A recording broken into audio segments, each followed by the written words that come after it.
এই যে আমার হাতে দেখতে পাচ্ছেন সুন্দর একটা হেলমেট, যেটা কিনা অল্প একটু আঘাতেই ভেঙে যাবে। দেখুন, একদম নর্মাল একটা হেলমেট।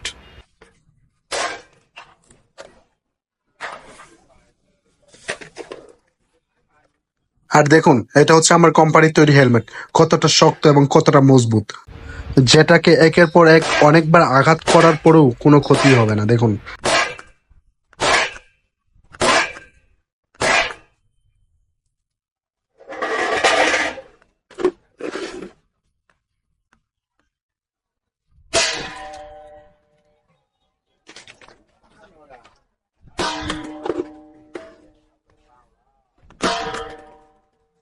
আর এটা হচ্ছে হেলমেটের গ্লাস। দেখুন গ্লাসটাও কতটা মজবুত।